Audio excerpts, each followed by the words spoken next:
se acerca su venida, se oyen ya los pasos del rey que se aproxima. Hasta de aún nos queda anunciar al pueblo gente que Jesús está volviendo.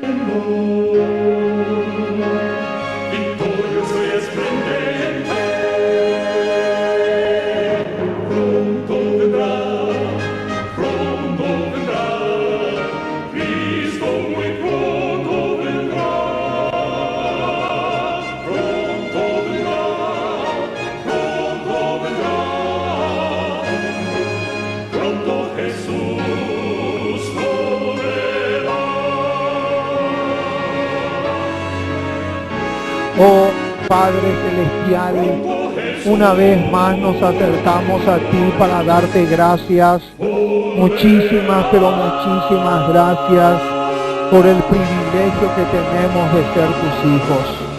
Gracias porque me das el privilegio de poder ser uno de los predicadores de esta preciosa iglesia del aire. Nos sentimos gozosos, felices, porque vamos a proclamar tu palabra en esta ocasión. Por lo tanto, te suplicamos que el Espíritu Santo venga en nuestro auxilio. Que el Espíritu Santo esté con el portavoz como también con el escucha.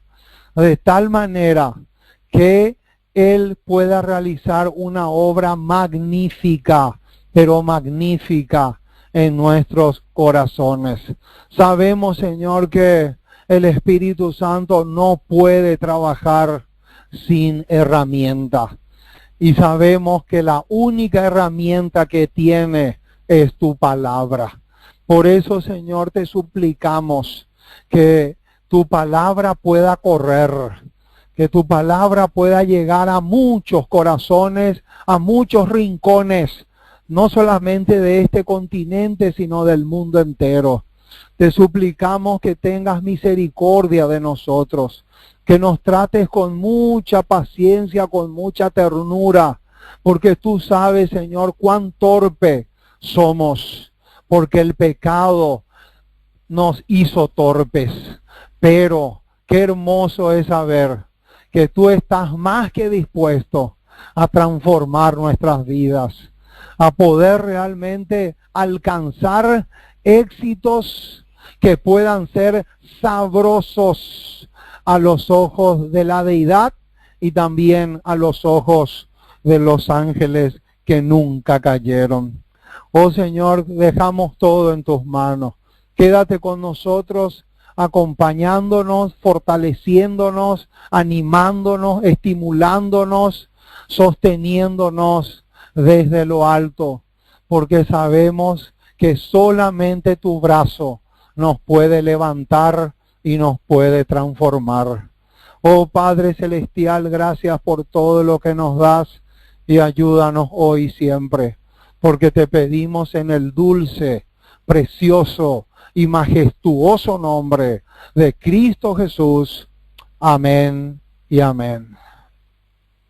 Muy bien, mis amados, vamos a comenzar entonces con el tema de hoy. El título del tema de hoy es El pecado de Meroz. Ese es el título del tema que vamos a desarrollar en esta ocasión. Por lo tanto, les animo, mis amigos y hermanos, para que abran bien sus oídos, para que abran bien los oídos del alma, de tal manera que la palabra pueda no solamente caer y dar frutos, sino que también pueda transformarnos, de tal manera que se pueda cumplir las grandes promesas que Dios tiene en su palabra. Y ahora me estoy acordando, ahora viene a mi mente Filipenses 1:6. Qué ricura que tenemos ahí. Filipenses 1:6 dice que el que comenzó en vosotros la buena obra, la perfeccionará hasta el día de Jesucristo. Alabado sea el nombre del Señor. Esa es una de las promesas más ricas que tenemos en todas las Sagradas Escrituras. Y el anhelo de nuestros corazones es que el Espíritu Santo pueda trabajar en esa dirección en cada uno de nosotros. Muy bien, vamos a buscar el pivot. Vamos a buscar el pivot, el versículo que va a servir de columna vertebral, el versículo que va a ser pivotal para el tema de esta ocasión. Se encuentra en Jueces, capítulo 5, versículo 23. Jueces, busquen por favor conmigo. Jueces, capítulo 5, versículo 23. Ahí vamos a, con ese pasaje vamos a arrancar. Jueces capítulo 5, versículo 23, dice así: maldecid a Meroz. Noten, hermanos, qué tremendo. Noten cómo comienza el pasaje. Noten, no comienza con una bendición, comienza con una maldición. Y noten un poco: maldecid a Meroz, dijo el ángel de Jehová. ¿Cómo? ¿Quién es el que está hablando acá? El ángel de Jehová. ¿Y quién es el ángel de Jehová? El ángel de Jehová es Cristo. El ángel de Jehová es el mismo Jehová de los ejércitos. Por lo tanto, el ángel de Jehová es el que está hablando acá. Y dice así: maldecid a Meroz, dijo el ángel de Jehová. Y ahora va a explicar por qué. Maldecid severamente a sus moradores. Y ahora viene, hermanos, mucho ojo. 324,000 ojo con lo que viene ahora. Porque no vinieron al socorro de Jehová. ¿Cómo? ¿Por qué el ángel de Jehová lanzó una terrible maldición sobre Meroz? ¿Por qué? Porque no vinieron al socorro de Jehová. Noten, hermanos, ustedes no se imaginan lo que hay acá. Y noten un poco cómo termina. La última parte del versículo 23 dice: porque no vinieron al socorro de Jehová contra los fuertes. Oh, mis amados, ustedes no tienen ni idea del tremendo tema que se desprende de este pasaje que acabamos de leer. Oh, mis amados, hay mucho acá. Ustedes no se imaginan lo mucho que vamos a ver en este pasaje. Entonces, lo primero que vamos a hacer es, vamos a conectar este pasaje con otros más que conllevan la misma, pero prácticamente la misma idea. Noten un poco lo que dice Jeremías capítulo 48, versículo 10. Noten un poco lo que encontramos acá. Acá vamos a encontrar lo mismo, pero dicho de otra forma. Dice el versículo 10, maldito. Noten que este versículo comienza de la misma manera que el versículo 23 de Jueces 5, que nos sirvió de punta de lanza. Noten lo que dice Jeremías 48, 10. Maldito el que hiciere indolentemente la obra de Jehová. ¿Qué dice? ¿Para quién es la maldición? Para el que hace la obra de Jehová, pero ¿de qué forma? Acá lo dice, en forma indolente. ¿Y qué es indolente? Si ustedes buscan en el diccionario, les va a decir que indolente es lo mismo que descuidado. Noten, mis amados, qué tremendo detalle tenemos acá. Ahora, vamos un poquito a retroceder un poco. Y vamos a buscar Números. Números capítulo 31. Números capítulo 31, versículo 15. Vamos a encontrar casi la misma idea o el mismo pensamiento. Noten lo que dice Números 31, 15. Y les dijo Moisés: ¿por qué habéis dejado con vida a todas las mujeres? ¡Epa! Noten un poco. Este versículo lo tienen que conectar con los dos anteriores.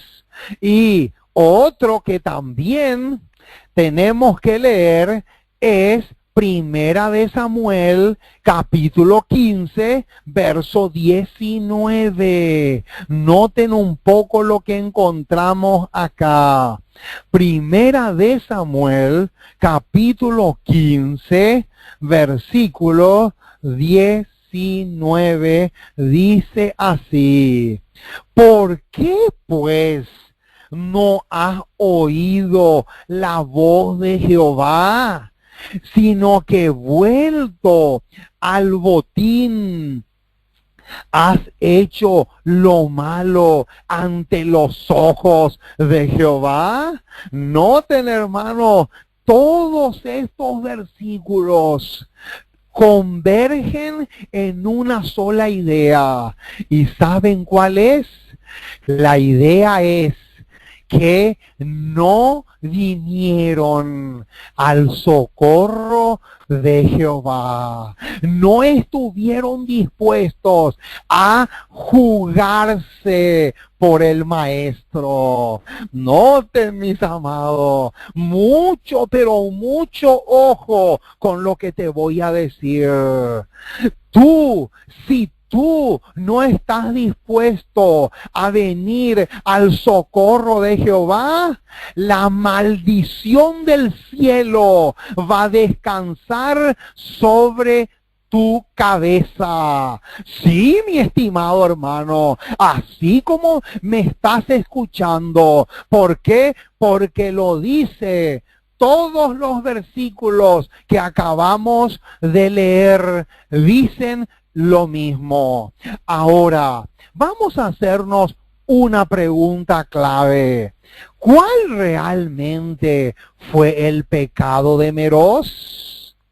La respuesta la tenemos en Testimonios Selectos, tomo 3, página 108. Y dice así, noten un poco esta declaración, lo que dice. ¿Qué había hecho Meroz? Noten cómo la señora White se hace la pregunta y ahora, a continuación, ella misma va a responder la pregunta que se formuló. ¿Qué había hecho Meroz? Nada. ¿Cómo? ¿Qué dice? ¿Cuál fue el pecado de Meroz? Que no hizo nada. Noten, hermanos, qué terrible lo que dice acá. ¿Cuál fue el pecado de Meroz? Y por ese pecado recibió una terrible maldición. La respuesta es que se quedó con los brazos cruzados. La respuesta es que no estuvo dispuesto a mover ni siquiera un dedo por la causa del maestro. Y saben, hermanos, ese es un pecado gravísimo, pero exageradamente gravísimo a los ojos de Jehová. Saben, mis amados, noten el pecado de no hacer nada. Yo les voy a demostrar que ese pecado es mucho más grave a los ojos de Dios que los pecados que han cometido Adolfo Hitler, Mussolini, Fidel Castro y tantos otros engendros del diablo que fueron asesinos y criminales de altísimo rango. Pero sabes una cosa, yo te puedo demostrar que el pecado de Meroz es mucho, pero mucho más grave a los ojos de Dios que cualquier pecado de cualquier criminal, de cualquier asesino, no importa el apellido o el nombre que éste tenga. Y noten lo que dice ahora, hermanos, la última parte de la cita. Tal era su pecado. La maldición de Dios cayó sobre sus habitantes y ahora, ojo, hermano, 50,000 ojo por lo que viene ahora, porque el detalle que viene ahora es vital, es trascendental, es de vida o muerte. Noten lo que dice: la maldición de Dios cayó sobre sus habitantes por lo que no habían hecho. ¿Qué dice? O sea, hermano, que el pecado no solamente es hacer lo malo, el pecado también es dejar de hacer lo bueno. Noten, mis amados, mucho, pero mucho ojo con esto. Esto es demasiado crucial y te voy a explicar algo trascendental. Vayan conmigo a Primera de Juan, capítulo 3, versículo 4. Noten un poco, vamos a leer este pasaje harto, pero harto conocido, pero después de leerlo vamos a conectar con otro. Noten un poco, Primera de Juan 3, 4 dice: todo aquel que comete pecado infringe también la ley, pues el pecado es infracción de la ley. ¿Sabían ustedes, mis amados, que hay dos clases de pecado? Número uno, está el pecado por comisión. ¿Cuál es el pecado por comisión? El pecado por comisión es el pecado del cual nos habla Primera de Juan 3:4. ¿Por qué? Porque la palabra comisión viene de cometer. O sea, cuando tú cometes un pecado, cuando tú violas uno de los mandamientos de Dios, estás transgrediendo la ley, por lo tanto, estás cometiendo el pecado de comisión, ¿verdad? Pero hay otra clase de pecado también en la Biblia, que es el pecado de omisión. ¿Y en qué parte de la Biblia se nos habla de ese pecado? Ese pecado aparece en Santiago 4:17. El pecado de omisión. Y la palabra omisión viene de omitir. Y noten lo que dice Santiago 4:17. Y al que sabe hacer lo bueno y no lo hace, le es pecado. ¡Opa! ¿Qué dice? ¿Qué dice acá, mi estimado hermano? Acá dice que pecado no solamente es hacer lo malo, sino pecado también es dejar de hacer lo bueno. O sea, en otras palabras, si tú sabes que estudiar la palabra de Dios es bueno y no lo haces, estás pecando. Si tú sabes que orar 3 veces al día es bueno, como lo hacía el salmista, el rey David, si tú sabes que tienes que orar 3 veces al día y no lo haces, estás pecando. Oh, pa mi estimado hermano, ojo, mucho, pero mucho ojo con lo que estamos diciendo. ¿Saben por qué? Porque miles, pero millones y millones de personas han dicho esto. Yo no le robo a nadie, yo no le mato a nadie, yo no le perjudico a mi prójimo, yo no le robo yo no le robo al vecino, yo no le hago mal a nadie en este mundo. Por lo tanto, no tengo de qué arrepentirme. Imagínense, mis amados, ustedes no saben la cantidad, pero la cantidad de veces que mis oídos escucharon esa blasfemia. Ustedes no saben la cantidad, pero la cantidad de veces mis oídos se cansaron de escuchar una herejía tan terrible como esa.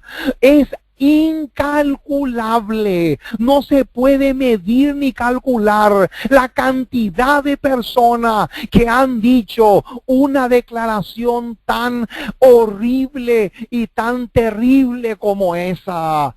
¿Por qué? Porque los que dicen eso no se dan cuenta que hay 2 clases de pecado, no solamente el pecado de comisión, sino también el pecado de omisión. Y si la persona no roba, no mata o no le perjudica a nadie, pero por otro lado no estudia la palabra de Dios, no ora, no trabaja por la causa del Señor, no moja la camiseta en el campo de labor, está a los ojos de Dios 10 veces peor que los criminales, los asesinos y las prostitutas.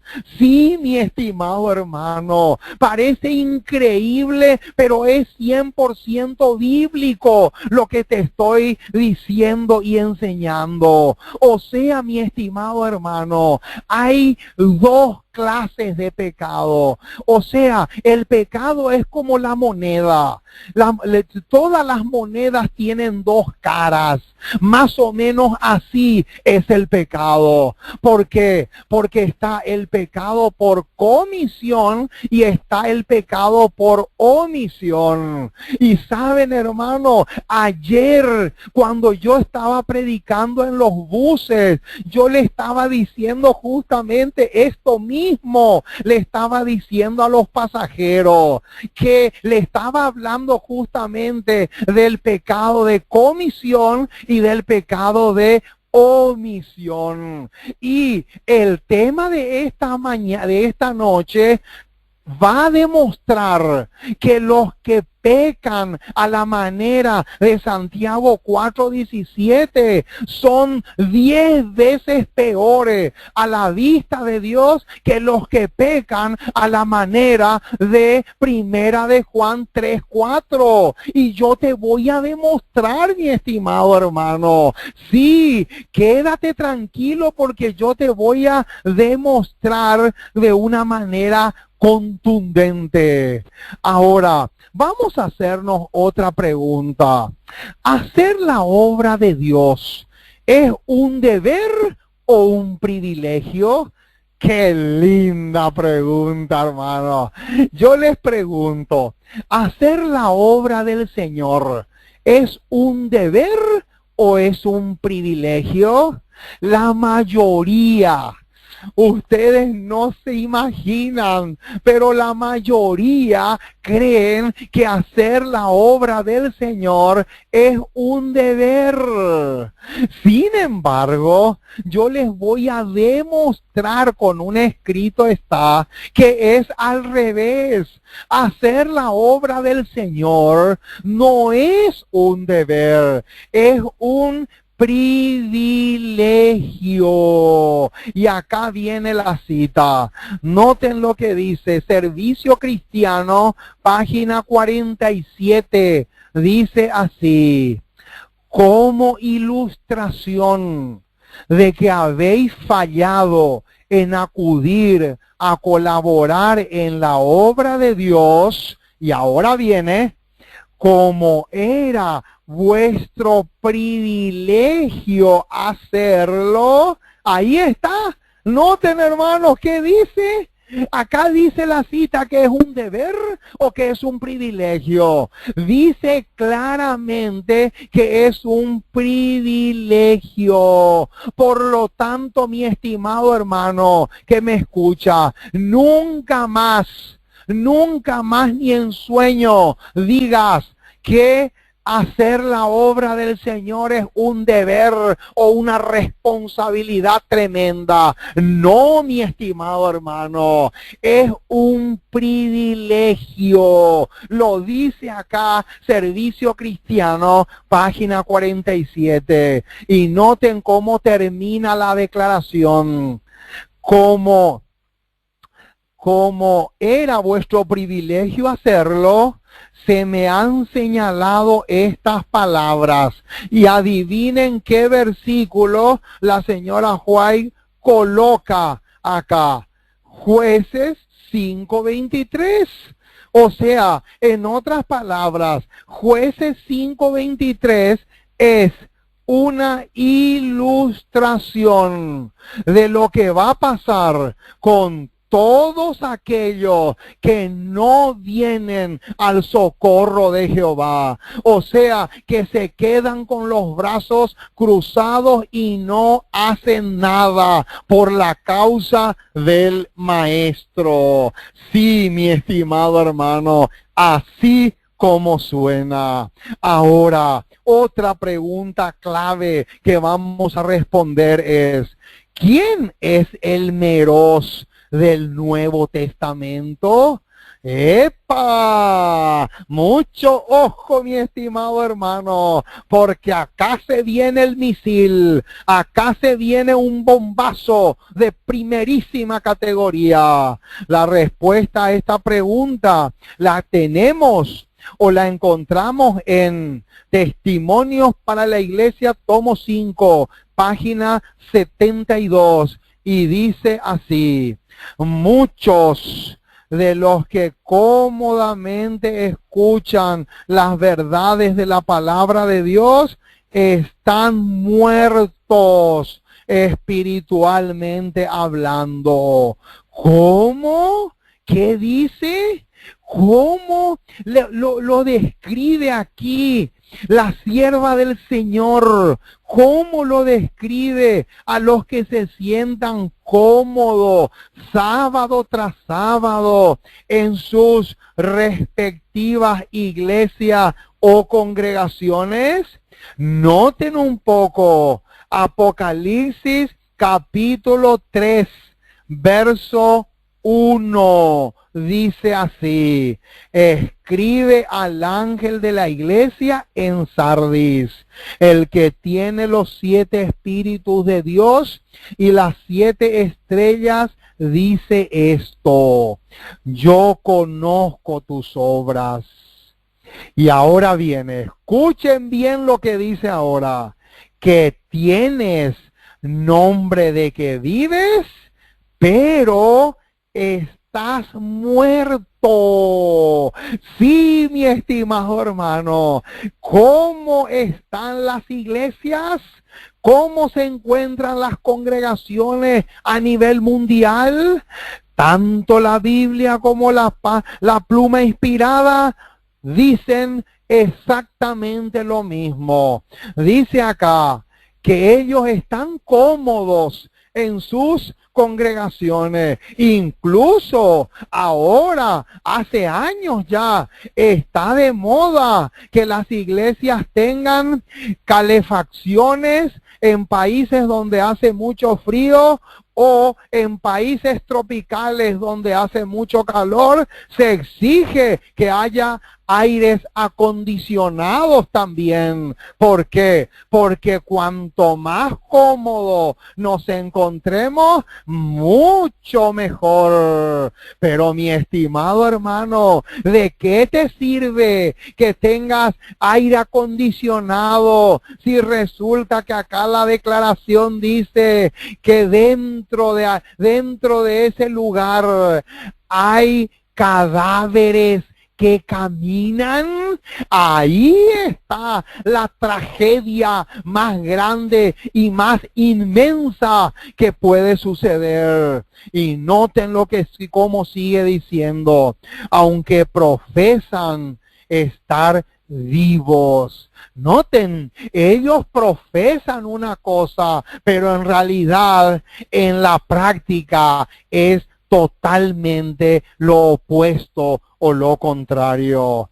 Sigue diciendo: por años han entrado y salido de nuestras congregaciones, pero parecen cada vez menos susceptibles. Noten, mis amados, esa palabra es tremenda. ¿Qué dice? Parecen cada vez menos susceptibles. Ahora yo te pregunto, ¿qué te trae a la memoria esa palabra cada vez menos susceptibles? Eso quiere decir que cada día aumenta la sordera espiritual. ¿Por qué? Porque cada día escuchan menos la voz del Espíritu. Cada vez se retiran más y más lejos. Y cuando el Espíritu habla, ya prácticamente no se escucha nada. Así lo es. Noten un poco, cada vez parecen menos susceptibles al valor de la verdad. Noten ¿qué es lo que no valoran? No valoran la verdad. ¿Y quién es la verdad? La verdad es Cristo y su palabra, según Juan 17:17 y Juan 14:6. Pero noten un poco qué más dice: no tienen gusto por los asuntos espirituales. Pero lógico, ¿cómo van a tener gusto por los asuntos espirituales si un muerto no puede comer? ¿O ustedes vieron alguna vez que un muerto pueda comer? En el sentido espiritual pasa lo mismo. ¿Cómo un muerto espiritualmente va a disfrutar de una comida sabrosa o nutritiva? Acá dice que perdieron también el sentido del gusto. No tienen gusto por los asuntos espirituales. Les dan su asentimiento a la verdad. O sea, dicen, sí, eso es verdad. La reforma pro salud es cierto. Es cierto también que tenemos que salir de las grandes ciudades. Eso también es cierto. Pero noten cómo dice: le dan su asentimiento a la verdad, pero esta no lo santifica.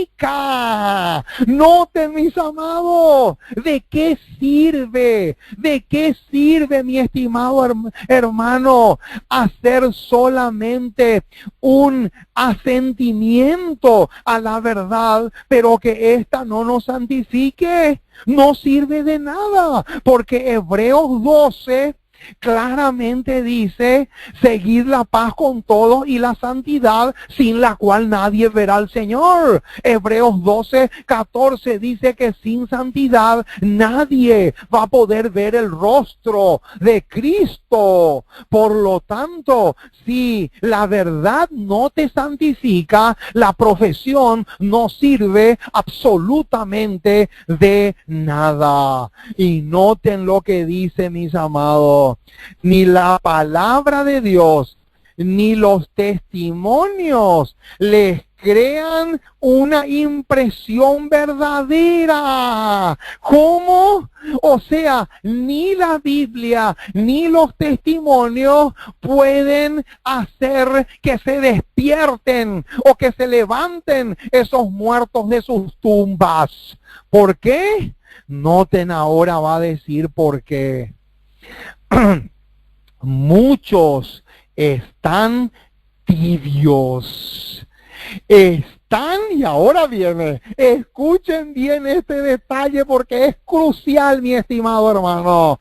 Muchos están en la misma posición que Meroz. Ahí está. Noten que dice, muchos están en la mismísima, pero en la mismísima condición que Meroz. O sea, mi estimado hermano, yo te pregunto, ¿a quién o con quién la sierva del Señor le compara a Meroz? La sierva del Señor le compara a Meroz con el laodicense. O sea, que el Meroz del Nuevo Testamento es nada más y nada menos que la iglesia de Laodicea. ¿Y a quién representa la iglesia de Laodicea? Todo el mundo adventista del séptimo día sabe que la iglesia de Laodicea es un símbolo de la iglesia adventista del séptimo día. Por lo tanto, mi estimado hermano, este mensaje es para los Meroz del Nuevo Testamento, o sea, para los laodicenses. Y sabes una cosa, la mismísima maldición que el ángel de Jehová pronunció en Jueces 5:23 va a ser la mismísima que va a pronunciar para con la iglesia de Laodicea. O sea, mi estimado hermano, que la maldición de Meroz de Jueces 5:23 se va a volver a repetir. ¡Qué tremendo, mis amigos! ¡Qué tremendo detalle encontramos acá! Por eso, esa es la razón por la cual tenemos que apresurarnos. Tenemos que apresurarnos para poder comprar las mercancías del mercader celestial. Tenemos que apresurarnos en comprar el oro refinado en fuego. Qué lástima que no tengo tiempo ahora para explicar qué es el oro refinado en fuego, pero en otra ocasión lo vamos a hacer. Tenemos que explicar también, tenemos que comprar también las vestiduras blancas. Tenemos que comprar el colirio. Ahí está, esas tres cosas tenemos que comprar urgente, de tal manera que la maldición de Meroz no tenga que caer sobre nosotros. Noten, mis amados, lo que dice ahora a continuación. Están en la misma posición que Meroz. Y ahora noten lo que viene. Ni a favor ni en contra. ¿Qué dice? ¿Cómo está Meroz? ¿Cómo estuvo Meroz en el Antiguo Testamento? ¿Y cómo está el Meroz ahora en el Nuevo Testamento? Ni a favor ni en contra. ¿Cómo? ¿Qué quiere decir ni a favor ni en contra? ¿Saben qué quiere decir ni a favor ni en contra? Eso quiere decir neutro. ¿Cómo se puede ser neutro en la vida cristiana?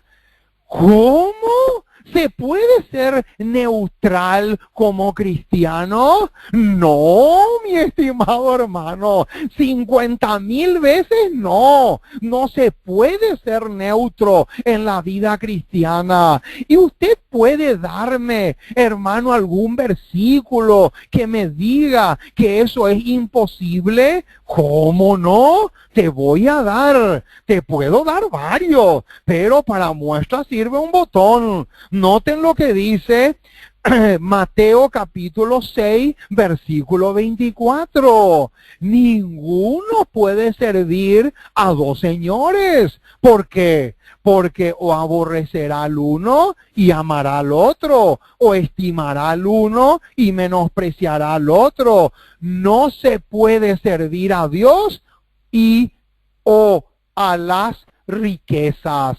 Sí, mi estimado hermano, no se puede ser neutral en la vida cristiana. Eso es imposible. Eso es imposible, súper imposible, exageradamente imposible. Por eso es que Elías en el Monte Carmelo le dijo: ¿por qué claudicáis vosotros? ¿Hasta cuándo van a seguir claudicando entre dos pensamientos? Si Jehová es Dios, síganle a él, pero si Baal lo es, síganle a Baal, pero no pueden nadar en dos aguas. Eso es completamente absurdo, completamente ridículo, completamente imposible. Noten lo que dice: ni a favor ni en contra, ni fríos ni calientes. Oh, mi estimado hermano, qué tremendo lo que dice acá. O sea, es mucho mejor, mi estimado hermano, escúchame bien lo que te voy a decir.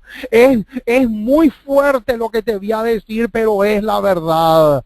Es 1000 veces mejor que seas una prostituta. Es 1000 veces mejor que seas un criminal. Es 1000 veces mejor que seas un homosexual. Es 1000 veces mejor que seas un borracho. Es 1000 veces mejor que seas un delincuente y no que seas un tibio dentro de la iglesia. Eso es lo peor. Es 10,000 veces, pero 10,000 veces peor. Y no lo digo yo, lo dice la inspiración.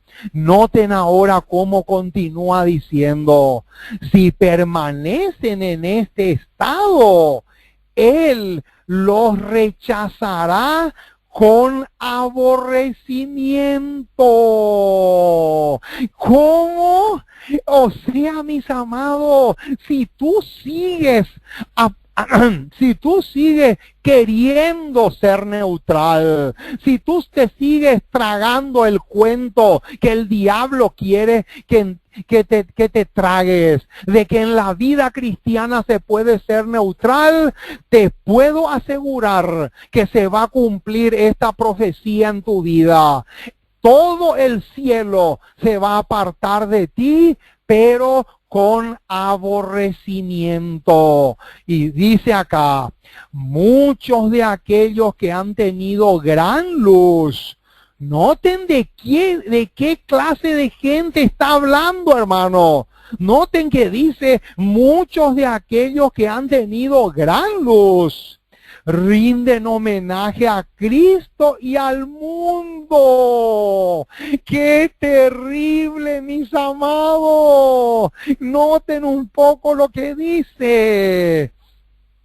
Muchos de aquellos que han tenido gran luz rinden homenaje a Cristo y al mundo al mismo tiempo. Pero ¿cómo si ya dijimos que eso es imposible?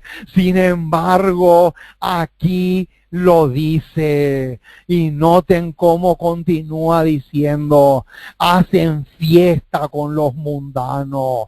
¿Cómo? Sí, van a cumpleaños, se sientan ahí con los impíos y ellos participan de los chistes groseros, ellos participan de toda esa conversación que sale de la boca de los impíos, inspirado por su majestad satánica. Pero cuando llega el viernes de noche, se cambian esa vestidura de lobo y ahora se van a vestir con ropas sagradas.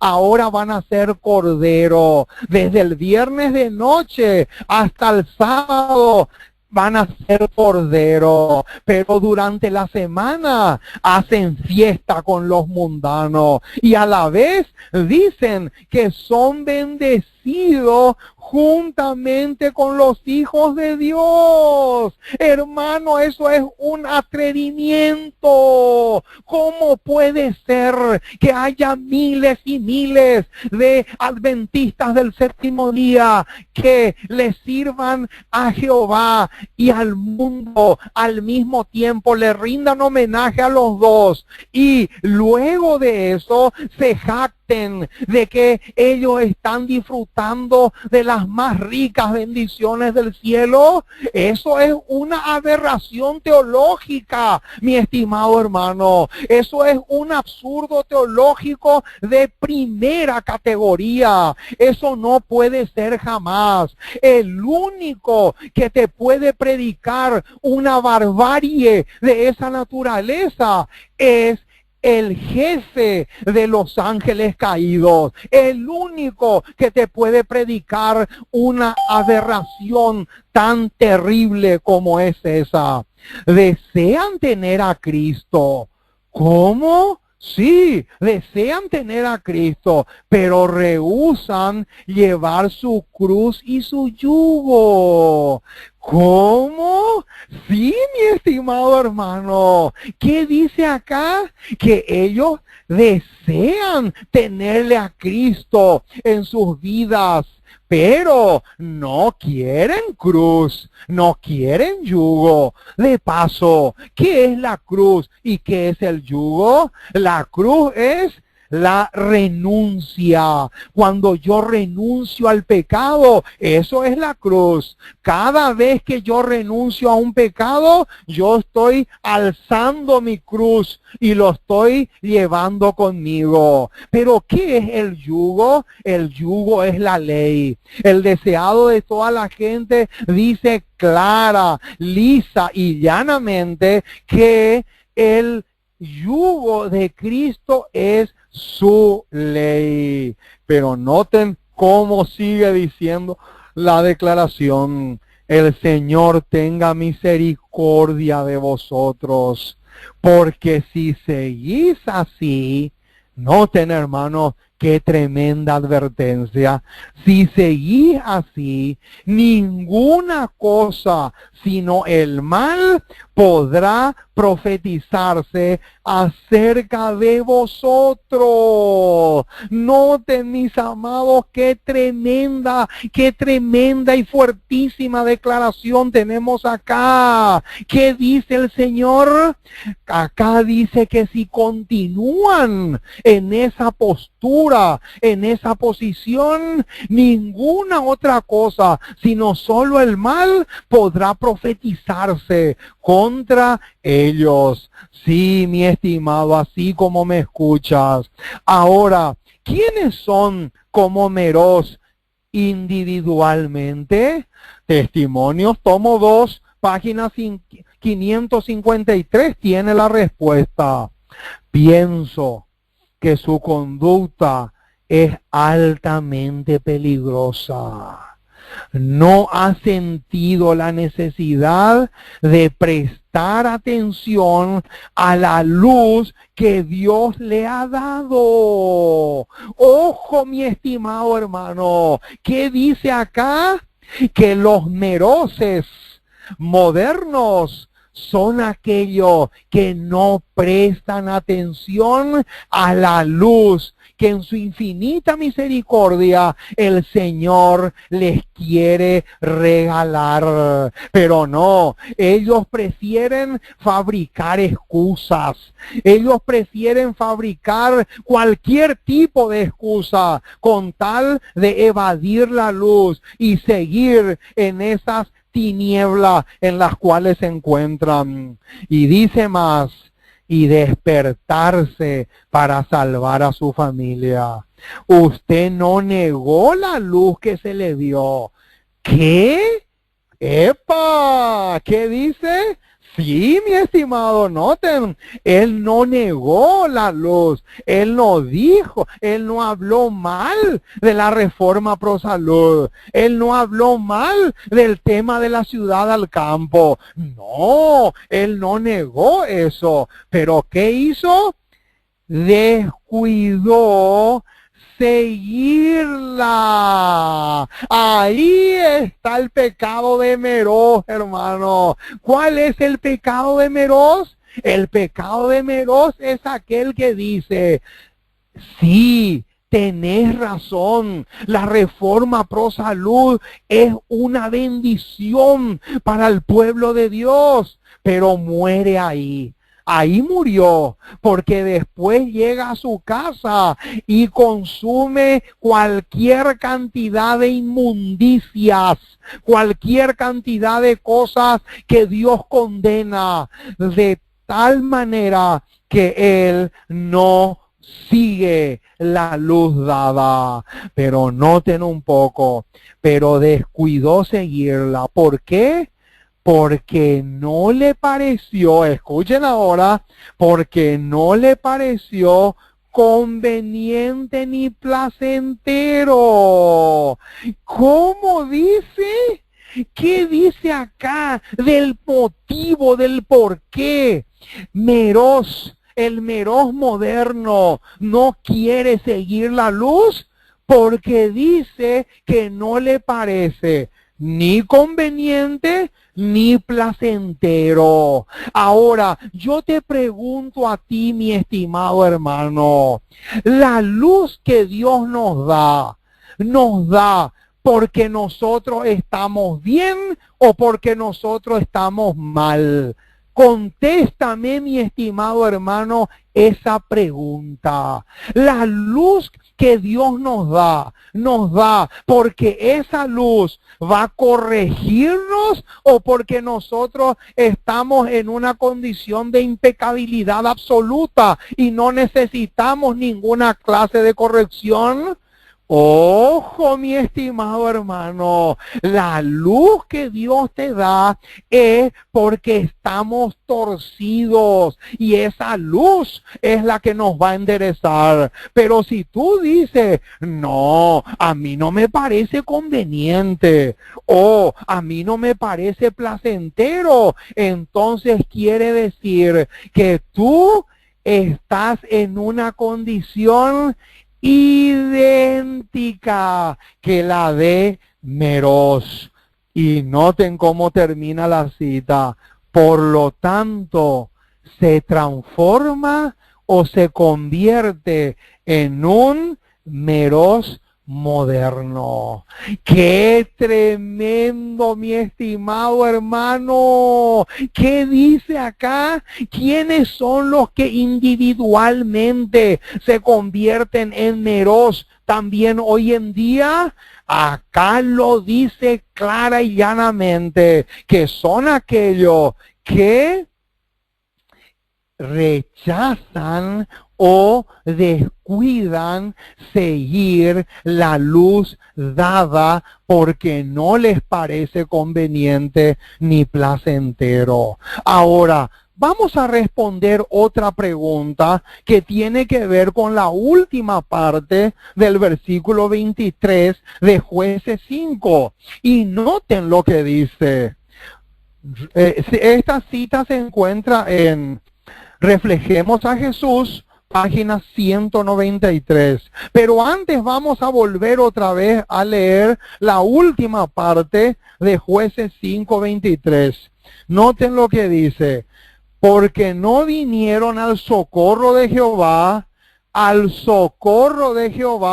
contra los fuertes. Ahora la pregunta es, ¿quiénes son los fuertes? Reflejemos a Jesús, página 193, da la respuesta. Dice así: exhorto a quienes han recibido luz a acudir al socorro de Jehová contra los fuertes. ¿Para quién es el llamado, hermanos? El llamado es para ti y para mí. El llamado es para todos aquellos que han recibido ya la luz. Ahora, ¿quiénes son estos fuertes enemigos? Y escuchen la respuesta que la sierva del Señor da.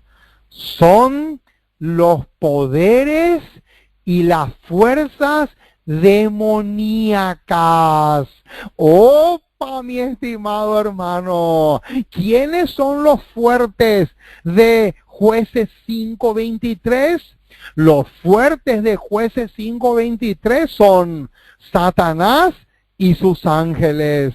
Y a eso es a quienes a quienes Cristo te llama a pelear. Oh, mis amados, ¿estás tú dispuesto a pelear contra Satanás y sus ángeles? Sí, mi estimado hermano, eso es lo que tenemos que hacer. Para eso tenemos que ponernos la armadura de la cual habla el apóstol Pablo en Efesios 6. Entonces, cuando tú te colocas esa armadura, tú puedes ir al socorro de Jehová contra los fuertes. Ahora, otra pregunta clave que vamos a responder es: de todos los pecados, ¿cuál es el que más Dios aborrece? ¡Epa! Tremenda esta pregunta, mis amados. Aquí vamos a llegar a desembocar en algo tremendo. ¿Saben, hermano? La mayoría de los adventistas del séptimo día y de los evangélicos, ni hablemos. Pero la mayoría de los adventistas creen que el pecado que Dios más aborrece es el pecado contra el Espíritu Santo. No, mi estimado, ese no es el pecado que más Dios aborrece. Hay muchos que creen que el pecado que Dios más aborrece es el crimen, el asesinato, los pecados de Mussolini, de Fidel Castro, que fueron criminales impresionantemente asombrosos. No, mi estimado hermano, esos no son los pecados que más Dios aborrece. Y ahora te voy a demostrar ¿cuál es el pecado que más Dios aborrece? Testimonios, tomo 3, página 281, tiene la respuesta. Si Dios aborrece un pecado más que otro, noten, si Dios aborrece un pecado más que otro, del cual su pueblo es culpable. ¿Cómo? Sí, mi estimado hermano, ¿qué dice acá? Que la iglesia de la Odisea es culpable del pecado que más Dios aborrece. Ahora, noten lo que dice. Si Dios aborrece un pecado más que otro, del cual su pueblo es culpable, y ahora viene, es que no haga nada. ¿Cómo?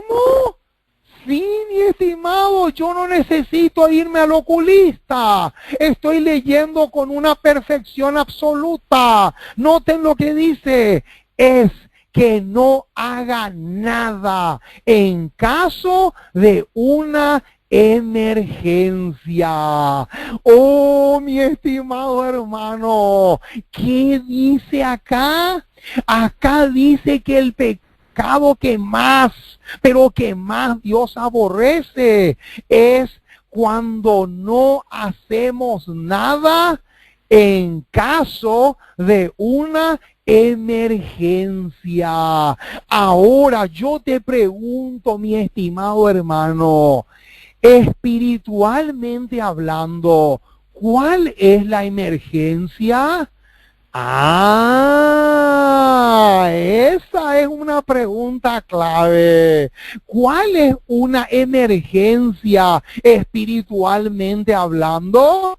¿Y saben en qué parte de la Biblia se encuentra la respuesta a esa pregunta? La respuesta a esa pregunta se encuentra en Apocalipsis 14. ¿Por qué? Porque ¿cuál es la emergencia en este momento? La emergencia en este momento es decir lo siguiente: temed a Dios y dadle gloria. ¿Por qué? Porque la hora de su juicio ha llegado. Eso es emergencia. Nosotros tenemos que ir al socorro de Jehová contra los fuertes. ¿Por qué? Porque hay una emergencia. ¿Y cuál es la emergencia? Apocalipsis 14:7 dice cuál es la emergencia. La hora de su juicio ha llegado. Y hay otra emergencia más. Está en el versículo 8. Ha caído la gran Babilonia. ¿Por qué? Porque ha hecho beber a todas las naciones del vino del furor de su fornicación. Opa, mi estimado, ya tenemos dos emergencias. ¿Será que hay otra emergencia más? Sí, está en el versículo 9. Si alguno adora a la bestia y a su imagen y recibe la marca en su frente o en su mano, ahí está otra emergencia, mi estimado hermano. ¿Será que hay otra? Sí, hay otra. ¿Y dónde? Apocalipsis 18, versículo 2 en adelante. Y clamó con voz potente diciendo: ha caído la gran Babilonia y se ha hecho guarida de toda clase de aves inmundas y aborrecibles. Y en el versículo 4 está la emergencia. ¿Qué dice? Salid de ella, pueblo mío. Esa es la emergencia. ¿Cuál es la emergencia entonces? La emergencia es el mensaje del primero, del segundo, del tercer y del cuarto ángel. Esa es la emergencia, mi estimado hermano. Pero acá dice Testimonios, tomo 3, página 281, que el pueblo no se percata de eso. El pueblo no quiere darle a la trompeta el sonido certero. Noten, ¿cuál es entonces, hermano, el pecado que más Dios aborrece? El pecado que más Dios aborrece es no hacer nada en caso de emergencia. Sí, mi estimado hermano. Y ahora va a agrandar un poquito el panorama. Noten lo que dice: la indiferencia. ¿Cómo? ¿Qué? La indiferencia. Una actitud neutral en medio de una crisis. Dios la considera un grave crimen equivalente a la peor clase de hostilidad contra él. Noten, mis amados, qué fulminante. Si este no es un misil, yo no sé qué otro nombre ponerle. Pero noten, hermano, lo tremendo que es la declaración que está haciendo. La indiferencia. Que tú seas indiferente al mensaje de los tres ángeles. Que tú tú seas indiferente ante miles y miles de personas que se están perdiendo y se están muriendo sin Cristo, que tú prefieras dormir la siesta un sábado en lugar de salir a predicar, eso se llama indiferencia, eso se llama neutralidad, o mejor dicho, querer, aspirar, anhelar ser neutral, pero eso no se puede. Solamente en la cabeza de un futuro meroz puede estar eso. Pero noten lo que dice, hermanos, la declaración. La indiferencia, una actitud neutral en medio de una crisis,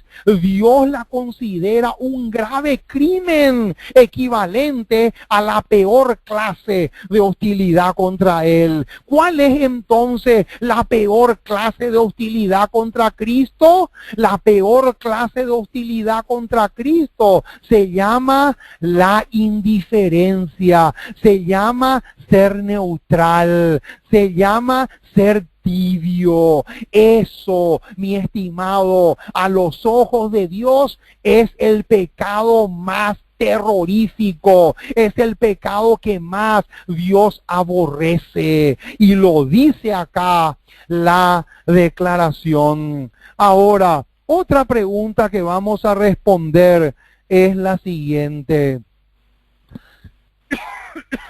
Testimonios, tomo 2. Primero la pregunta. ¿Sabían ustedes que Meroz o los laodicenses a los ojos de Dios son delincuentes? ¿Cómo? ¿Qué dice? Sí, pero eso es fuerte, ¿verdad?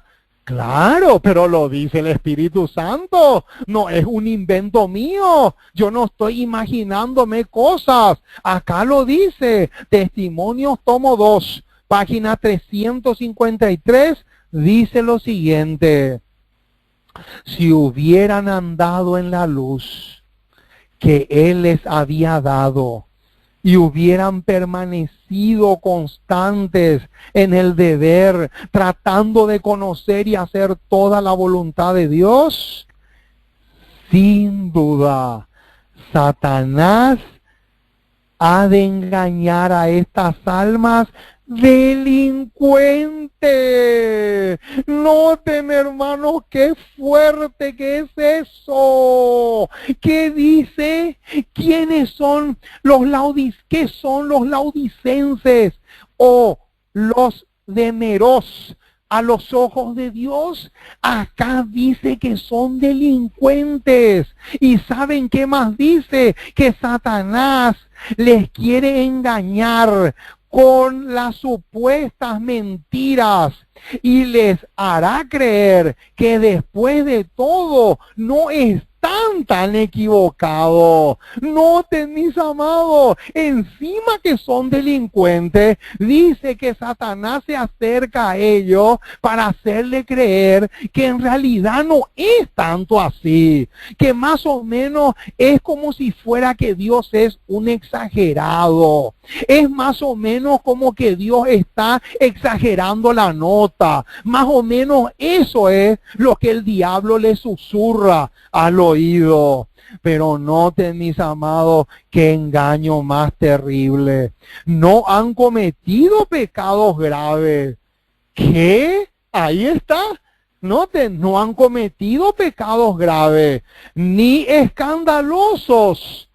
Y seguramente están asentadas sobre la verdadera base, y Dios aceptará sus obras. No, mi estimado, no le escuches al diablo cuando te susurra un engaño tan terrible como ese. Ese es un engaño diabólico y satánico, porque acá dice que Satanás se acerca a esas almas delincuentes, tratando de susurrarle al oído que en realidad no es tanto así como Dios dice.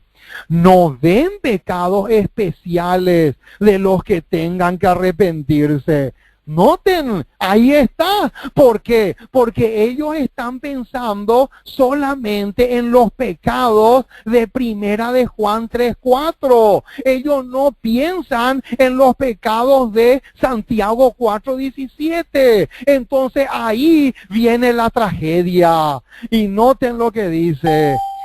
Estos de los cuales tengan que arrepentirse o que requieran una humillación. Estos se engañan en gran manera cuando se vanaglorian de que son ricos y no tienen necesidad de nada. La maldición de Meroz cae sobre ellos. Otra vez, mi estimado hermano, noten lo que dice. Ahora, otra pregunta crucial que vamos a responder es la siguiente. ¿Sabían ustedes por qué Meroz o los laodicenses son peores que los mundanos? Nuestra elevada vocación, página 350, nos da la clave para que encontremos la respuesta. Los cristianos a medias son peores que los infieles. ¿Cómo? ¿Qué dice? Noten, mis amados, no lo estoy inventando. Acá lo dice, los cristianos a medias son peores que los infieles. Y ahora va a decir por qué.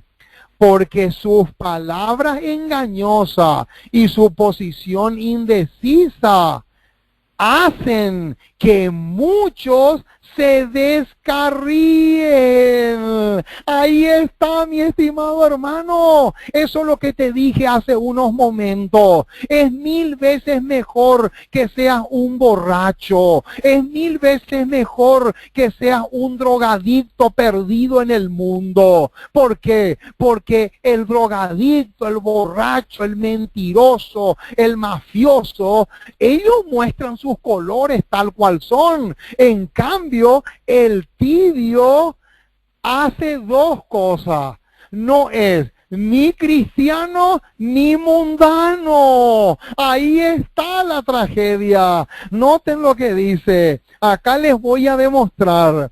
El infiel muestra sus colores.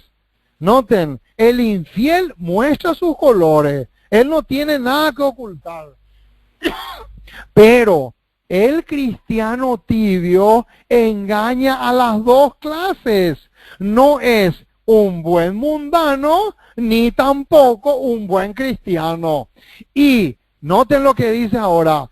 Satanás lo emplea para realizar una obra que nadie puede hacer. Noten, Satanás le emplea para hacer una obra que ni siquiera el delincuente o el borracho o el mundano lo puede hacer. Noten, hermano, hasta qué punto llega esto. Ahora, otra pregunta que vamos a responder es, ¿sabían ustedes qué relación tiene este tema con las escenas finales de la historia de este mundo? La respuesta se encuentra en El Colportor Evangélico, página 214, y dice así: los ángeles del cielo se acercarán a los miembros de la iglesia para ayudarlos en su necesidad. ¡Qué lindo, mi estimado! Noten lo que dice. Los ángeles del cielo se van a acercar a aquellos que están dispuestos a ir al socorro de Jehová contra los fuertes. Y noten lo que dice. En toda alma se encenderá el fuego del santo celo. ¿Qué dice? En toda alma se encenderá el fuego del santo celo. Oh, mi estimado, eso es lo que necesitamos para que no caiga sobre nosotros la maldición de Meroz. Se tiene que encender en tu corazón el santo celo o el santo fervor. Si no logra el Espíritu Santo encender ese fuego en tu corazón, la maldición de Meroz va a caer sobre ti. Y noten cómo sigue diciendo, grupo tras grupo de personas abandonarán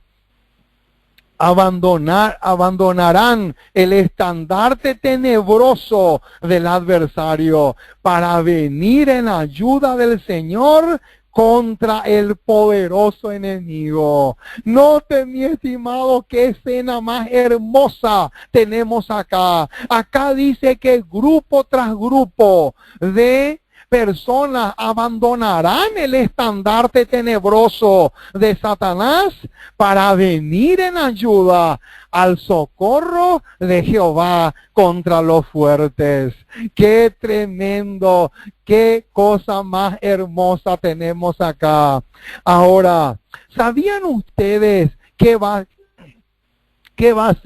a haber un grupo de laodicenses que no recibirán la maldición de Meroz? Veamos un poco cuál es ese grupo.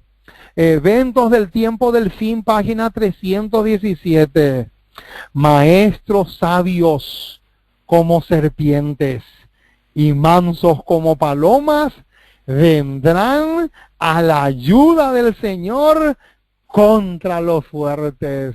Oh, mi estimado hermano, yo anhelo pertenecer a este grupo. Yo anhelo pertenecer a este grupo, mi estimado hermano. Yo anhelo ser de este tipo de personas del cual habla esta cita, porque dice maestros sabios como serpientes y mansos como paloma vendrán a la ayuda del Señor contra los fuertes. Oh, mi estimado hermano, que el Señor nos ayude. Vamos a orar para pedirle al Señor que nos dé esa convicción, que pueda encender en nuestros corazones ese fuego del santo celo, ese fuego del fervor cristiano, para que podamos realmente ir al encuentro o al socorro de Jehová contra los fuertes. Oremos. Amoroso Padre, Dios eterno, maravilloso Señor, una vez más nos acercamos a ti para darte gracias. Muchísimas, pero muchísimas gracias por el tremendo tema que hemos podido analizar, estudiar y proclamarlo en esta cadena, en esta ocasión. Oh Señor, tú sabes lo clave, lo exageradamente clave que es lo que hemos tratado en esta ocasión. Por lo tanto, te suplicamos que tú nos convenzas de una vez por todas, que tú nos conviertas de una vez por todas, que podamos realmente renunciar a las obras de las tinieblas y ponernos por completo la armadura cristiana para que podamos salir al encuentro de Jehová contra los fuertes, que podamos tener la misma valentía que tuvo el rey David cuando tuvo también que salir al encuentro de Jehová contra los fuertes. Oh Señor, que podamos tener ese fuego del fervor del cual habla una de las declaraciones que leímos recién, porque sabemos que sola, única y exclusivamente los que tengan ese fuego encendido en sus corazones van a poder evitar que caiga sobre sus cabezas o sobre sus vidas la maldición de Meroz. Oh Señor, ayúdanos mucho. Te necesitamos enormemente. Ven a nosotros, socórrenos, que podamos realmente convertirnos, como dice el apóstol Pablo, en luminares, en antorchas en este mundo tan oscuro. Y danos la valentía que necesitamos para ponernos de parte de la verdad, aunque se desplomen los cielos. Porque te pedimos en el dulce, precioso y maravilloso nombre de Jesús. Amén y amén. Amén.